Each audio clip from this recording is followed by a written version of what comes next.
오늘 이 시간 거리끼게 아니함이 아름다우니라 라는 제목으로 함께 말씀 살펴보겠습니다. AD 49년에 로마 황제 클라우디스는 어떤 이유에서인지 정확히는 알 수 없지만 로마에서 그리스도인으로 인해서 소란이 발생하는 것을 발견합니다.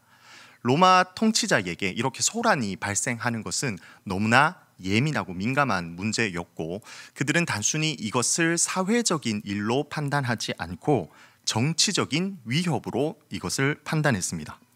그래서 당시에 있던 유대인 그리스도인을 포함한 모든 유대인을 로마에서 추방하도록 합니다. 이때 우리가 알고 있는 사람이 대표적인 인물로 브리스길라 아굴라입니다. 고린도 교회에서 이제 바울이 만났던 사람입니다. 이 내용을 사도행전 18장 1절과 2절에서 아주 간략하게 다루고 있는 모습을 보여주고 있습니다. 이 사건은 로마 교회 구성원에 큰 영향을 끼칩니다. 처음에 로마 교회가 만들어졌을 당시에 유대인이 다수였고 이방인이 소수였습니다. 여기서 말하는 이방인은 유대인이 아닌 사람을 의미합니다. 그런데 이 다수에 포함되었던 유대인들이 다 추방당해서 나가버리자 이제는 이방인, 이 소수로만 구성된 교회가 만들어진 것입니다. 그리고 한 5년 후에 시간이 좀 흘러서 클라우디스 황제는 죽고 네로 황제가 등극하게 됩니다. 당시에 추방령을 만들었던 황제가 죽으면 그렇게 명령했던 령까지도 다 효력을 상실했기 때문에 이제 유대인이 다시 로마로 돌아올 수 있는 환경이 된 겁니다. 그래서 로마에 이제 유대인들이 하나 둘씩 모이기 시작했습니다. 바울이 이 로마 교회에 편지를 했던 이 로마서를 보낼 당시는 대략 55년에서 56년입니다. 그러니까 클라우디스 황제가 죽은 지 1년에서 2년 정도의 시간이 흐른 상태입니다. 이때 로마 교회의 상태는 이방인 그리스도인이 다수였고 유대인 그리스도인이 소수인 상태가 됩니다. 처음과 상황이 역전된 것입니다. 그들 사이에서 갈등이 발생했는데 바로 고기를 먹는 것과 포도주를 마시는 것, 그리고 유대교의 절긴을 지키는 것, 이 문제, 이것을 지켜야 하냐 아니냐로 갈등이 발생하게 됩니다. 특별히 바울은 이 로마서에서 두 그룹을 믿음이 연약한 자와 믿음이 강한 자라고 표현을 합니다. 제가 잠시 질문을 드리겠습니다. 성도님들이 생각하시기에 고기와 포도주를 먹는 사람이 믿음이 강한 자일까요? 믿음이 약한 자일까요? 포도주와 고기를 먹는 사람이 약한 자와 강한 자 둘 중에 누구일까요? 우리 한국 문화권 안에서는 포도주를 안 먹는 자가 믿음이 강한 자라고 판단하기 쉬운데 이 안에서의 상황은 조금 다릅니다. 제가 간략하게 설명을 드리면, 일단 믿음이 연약한 자는 유대인 그리스도인을 지칭합니다. 유대인들로 구성되어 있습니다. 이들은 어릴 때부터 자기 조상들이 율법을 생명처럼 여겨왔고 그들의 가족 문화권 안에서 율법을 지키는 것이 그들의 삶의 문화에 깊숙이 침투해 있었기 때문에 그리스도께서 율법을 완성하셨다라는 이 자유함이 그들의 마음속에는 확신을 가지기가 어려웠습니다. 그래서 그들은 끝까지 지금 예수 그리스도가 우리를 위해서 대속하셨고 모든 율법을 완성해 주셨음에도 불구하고 그들은 여전히 정결한 음식만을 먹었습니다. 당시에 로마 시장에서 파는 고기들은 일단은 우상에게 제물로 드려졌다가 시장에 나왔던 고기였고 이것이 거의 100%였습니다. 그래서 정결한 고기는 구할 수가 없는 상황이었습니다. 그래서 그들은 고기를 먹지 아니하고 채소만을 고집하며 살았습니다. 포도주도 마찬가지입니다. 다 이방신에게 드려졌다 나왔기 때문에 이들은 그것들을 먹을 수 없었습니다. 또한 안식일을 포함한 유대교의 모든 절기를 지켰습니다. 이것도 그들은 율법이 지켜져야 한다고 믿었기 때문에 이것을 포기하지 않고 지금까지도 계속 지켜왔던 것이죠. 이렇게 음식물과 날에 대한 모세 율법이 여전히 유효하다라고 믿었던 자들이 연약한 자, 유대인들입니다. 반면에 강한 자는 그리스도 안에 있는 자유를 자랑하는 사람들입니다. 주로 이제 이방인들로 구성된 그리스도인들이었습니다. 이들은 거리낌 없이 시장의 고기를 먹을 수 있었고, 또 모든 날이 하나님 앞에서 거룩한 날이기 때문에 특별히 구별된 날이 아니라 모든 날이 하나님 앞에서 다 거룩하다. 이제 예수님께서 부활하신 이후에는 안식일을 지키는 것이 아니라 우리가 주일을 지키듯이 모든 날이 다 주의 날이다 라고 믿으며 절기와 안식일을 지키지 않았습니다. 이 날들을 특별하게 여기지 않았습니다. 이러한 갈등이 있는 상황 가운데에서 강한 자는 연약한 자를 저 진리도 모르는, 정말 이 예수 그리스도도 모르는, 그 예수 그리스도로부터 오는 자유함을 알지 못하는 자들이라고 하면서 경멸했고, 반면에 연약한 자들은 강한 자를 저 말씀도 모르는 자들, 저 율법도 지키지 않는 자들이라고 하면서 정죄했습니다.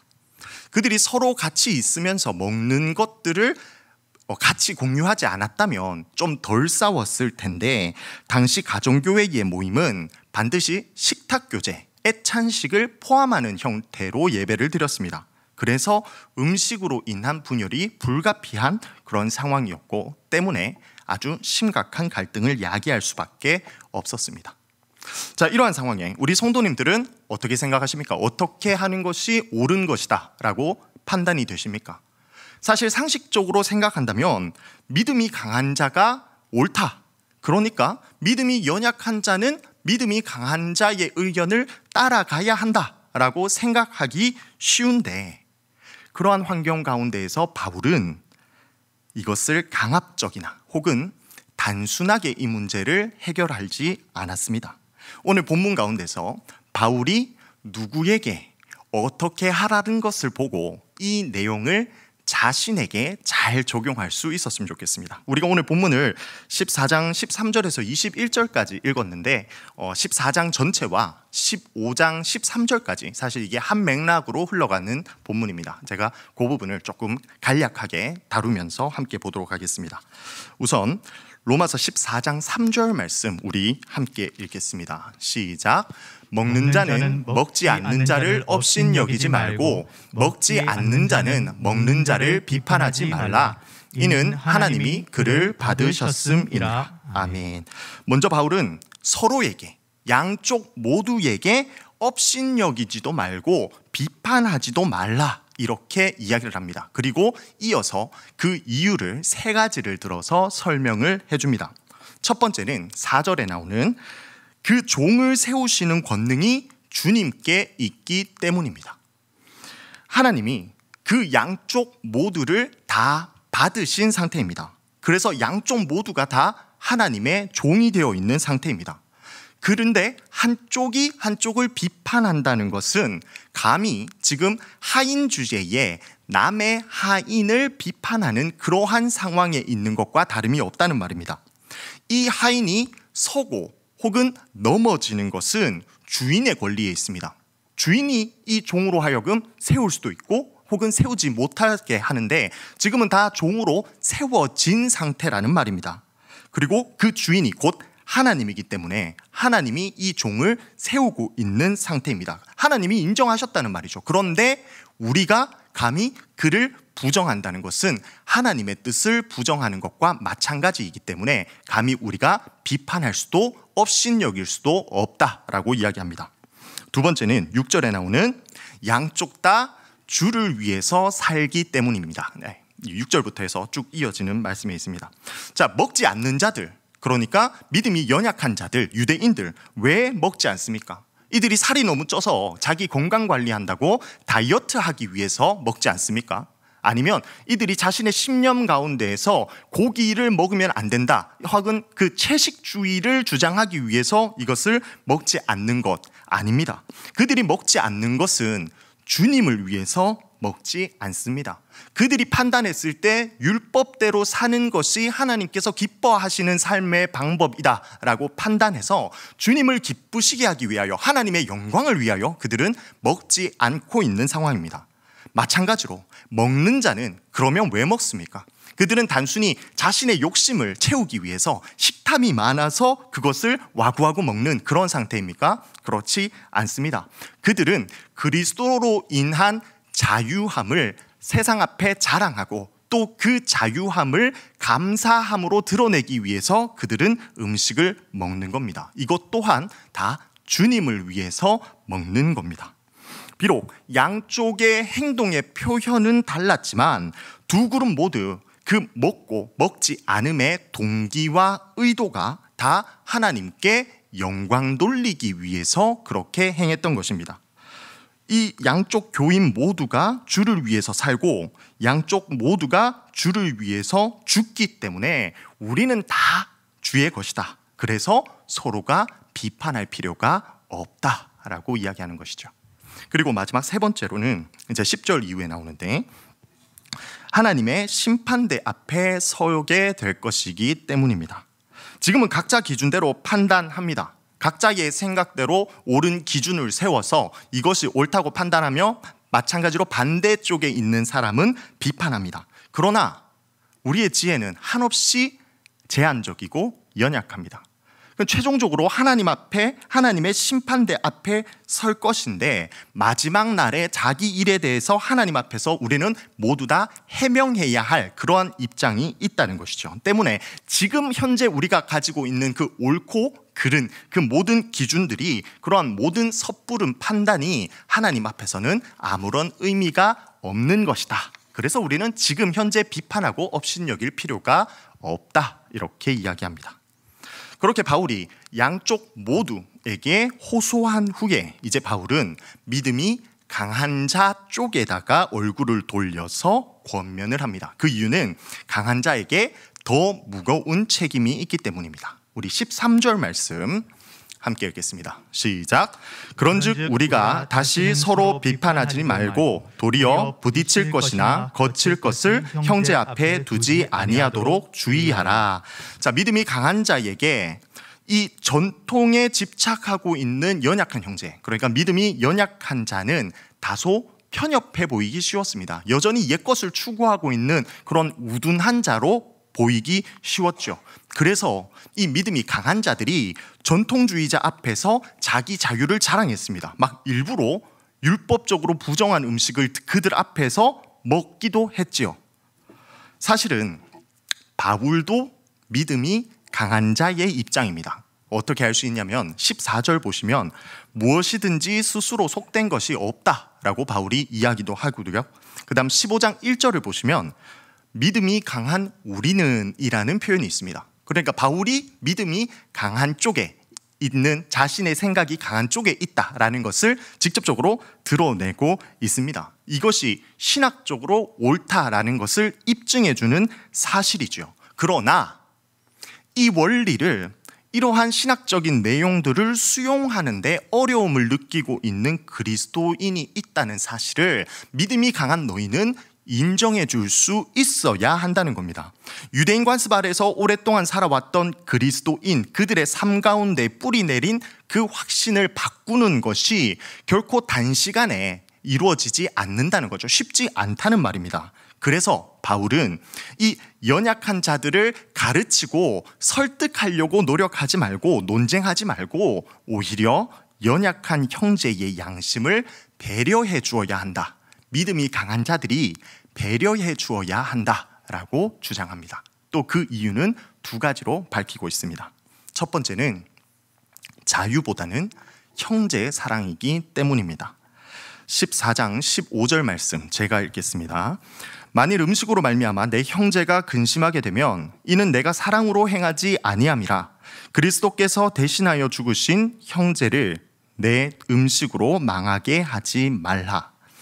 강한 자의 자유로운 이런 관습을 보고 연약한 형제는 괴로워하거나 양심의 상처를 입는다면 이것이 신학적으로는 옳을지 모르겠지만 사랑의 원리에는 위반되는 겁니다. 하나님 앞에서 그 율법적인 것이 옳을지는 모르나 이웃 사랑이라는 그 계명 앞에서는 옳은 것이 아니게 되는 거죠. 분명히 이 믿음 강한 자는 이러한 음식들과 포도주를 먹을 권리가 있습니다. 먹을 수 있습니다. 그런데 진짜 중요한 것은 뭐냐면 참된 사랑은 형제를 위해서 자신의 자유까지 제한한다는 것이죠. 다시 한번 이야기하겠습니다.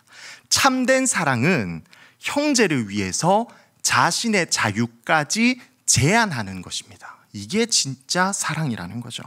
왜냐하면 사랑은 근본적으로 자유를 능가하기 때문입니다. 반면에 오용된 자유는 오히려 형제에게 해를 끼치게 되는 것이죠.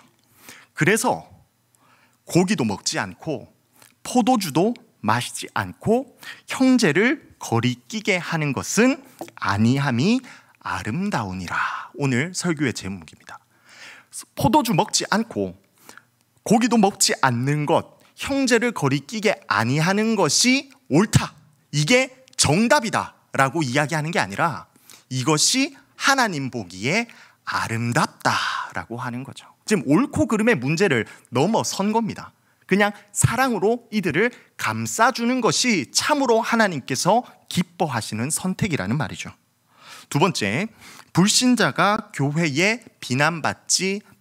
교회가 비난받지 않도록 하기 위해서 서로 받아야 하고 배려해 주어야 한다라고 이야기합니다. 교회 안에서 불화와 분쟁이 발생하면 불신자들은 교회 안에 있는 참된 복음을 좋지 않은 것으로 생각하고 그렇게 교회를 비방하게 될 것입니다. 지금 이 둘이 싸우는 이유가 뭡니까? 더 선한 것이 무엇인가를 추구하고 있는 과정에서 다툼으로 이것이 불거졌는데, 이 다툼 때문에, 더 선한 것을 추구하는 것에서 나오는 다툼 때문에 오히려 하나님을 모르는 자들에게 비난을 받는다면 이것은 더 이상 선한 것이다 라고 이야기할 수 없게 되는 겁니다. 마태복음 5장 16절을 보면 우리가 착한 행실로서 세상의 빛을 발하고 하나님께 영광 돌릴 수 있어야 한다라고 했는데, 사람들로부터 우리가 오히려 비난받게 되면 이것은 하나님의 사업을 무너뜨리게 되는 것이기 때문이죠. 그래서 우리는 비난받지 않기 위해서라도 우리 안에서 사랑으로 감싸줘야지 다투면 안 된다라고 이야기하는 겁니다. 그리스도를 믿는 자들은 이미 어둠의 권세 아래에서 하나님의 통치로 옮김을 받은 자들입니다. 때문에 이제 그들에게 중요한 것은 더 이상 먹는 것과 마시는 것이 아니라 성령 안에서의 삶이 참으로 중요한 거죠. 여기서 이제 같은 표현, 성령 안에서의 산다는 것과 같은 표현이 공동체 안에서 서로를 세워주는 삶, 이게 진짜 중요한 겁니다. 특히 17절에 보시면 성령 안에 있는 의와 평강과 희락이다. 이게 참된 성령 안에서의 있는 사람의 특징입니다. 이 성령 안에 있는 의와 평강과 희락이 있다면 이것은 그 공동체 안에 하나님 나라가 있다는 증거가 되는 것입니다. 때문에 먹고 마시는 것은 이제 중요하지 않습니다. 왜냐하면 이 문제는 어디까지나 비본질이기 때문입니다. 하나님의 통치는 그러한 것에 좌우되는 것이 아니란 말이죠. 어디에나 믿음이 강한 자와 약한 자는 있습니다. 공동체의 하나됨을 위해서 강한 자의 역할이 특별히 중요합니다. 바울은 15장 1절에서 믿음이 강한 우리가 약한 자의 약점을 담당해야 한다, 약한 자를 기쁘게 해야 한다 라고 이야기합니다. 왜 그럴 수 있냐 하면 예수 그리스도께서, 우리 사랑의 모범 되신 그 예수 그리스도께서 자기를 기쁘시게 하지 않고 우리 구원을 위해서 모욕과 비난을 받으셨기 때문입니다. 그리고 이 사실을 진짜 믿는 사람이라면 어떻게 자기 기쁨만을 위해서 살아갈 수 있겠냐라는 것이죠. 그래서 우리는 우리의 모범 되신 그 예수 그리스도를 본받아 비본질의 문제는 조금 접어두고 이제 하나 되어서 하나님께 영광 돌려야 한다. 이것이 진짜 교회의 본질이다 라고 이야기하는 겁니다. 자, 그리고 15장 7절 말씀 우리 함께 읽겠습니다. 7절입니다. 시작. 그러므로 그리스도께서 우리를 받아 하나님께 영광을 돌리심과 같이 너희도 서로 받으라. 믿음이 강한 자와 약한 자는 한쪽을 수용하는 방식으로 이 문제를 해결하지 말고 결론 서로 받으라 이렇게 이야기를 합니다. 여기서 받다라는 표현은 단순히 관용하는 것 이상의 의미를 의미합니다. 그러니까 그냥 이번은 넘어가줘라 이런 것이 아니라 가족의 사랑으로 연합해야 한다라는 의미죠. 왜 그렇습니까? 그리스도께서 우리를 받아주셨기 때문에 이제 우리도 이것이 가능한 겁니다. 이미 우리가 그 사랑을 받고 경험했기 때문에 우리가 이미 받은 그 사랑으로 다른 이들을 사랑하고 품을 수 있고 연합할 수 있게 되는 것입니다. 바울이 로마 교회에 쓴 이 편지는 2000년 전의 글이었습니다. 그러나 2000년이 지난 지금 이 시점에도 여전히 우리는 교회 안에서 다툼이 일어나는 것을 발견하고 합니다. 피아노의 위치를 이동하는 문제, 좌석의 배치 문제, 악기 사용 문제, 음향과 영상 문제, 직분 선출 문제, 복장 문제, 이름이 적혀야 할 곳에 적히지 않은 문제, 그리고 돈 문제. 이것 외에도 신학적인 이유로 혹은 효용성의 이유로 성도들 간에 두 파로 나뉘어서 목소리를 높이는 경우가 참 많습니다. 이렇게 비본질의 문제로 공동체의 하나됨이 깨어져서 오히려 본질적인 문제로 발전하는 일이 오늘날도 많이 발생하고 있다는 말이죠. 우리 대구 동성교회에도 분명히 있을 겁니다. 저는 아직 교회에 부임한 지 얼마 안 돼서 그러한 내용을 낱낱이 샅샅이 알지 못합니다. 저는 만약 알았다면 이 설교를 못했을 텐데 지금은 모르기 때문에 이 설교를 드리고 두루뭉술하게 우리 모든 성도님께 이 메시지를 전합니다. 외부로 새어나갈 정도는 아니더라도 성도들 간에 다툼이 있으십니까? 그분을 받으십시오. 어떻게 예수 그리스도를 믿는 사람이 저렇게 살 수가 있나 하는 생각이 드는 사람이 있습니까? 그분을 받으십시오. 아니 내가 권리 있고 나에게 자유 있는데 어떻게 그 사람이 나에게 이렇게 이야기할 수 있어? 라는 생각이 드는 사람이 있습니까? 사랑으로 그분을 받으십시오. 그것이 예수 그리스도를 통해 구원받은 자의 모습이며 오늘 본문이 말하는 아름다운 모습이기 때문입니다. 제가 서두에서 설교를 시작할 때 이것은 자기 자신에게 적용해야 한다라고 짧게 이야기를 했습니다. 오늘 설교는 이 설교에 대한 적용은 다른 사람에게 이야기하지 않으셨으면 좋겠습니다. 혹시 오늘 지금 설교를 들으시면서 와, 이 설교 이 사람이 들어야 되는데 하는 그런 생각이 드는 분 있으셨습니까? 이야기하지 마십시오. 왜냐하면 그것은 오늘 설교 가운데에서 드려지는 그 적용이 폭력이 될 수 있기 때문입니다.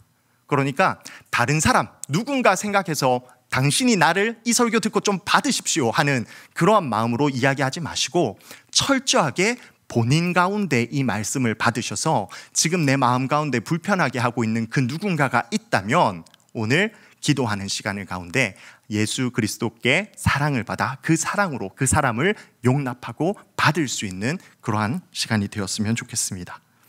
다른 이의 옳고 그름을 따지기 이전에 서로 배려하고 사랑함으로 하나 되어서 한마음 한뜻으로 하나님께 영광 돌리는 우리 대구 동성교회 성도님들 되시기를 간절히 소망합니다. 아멘. 기도하겠습니다.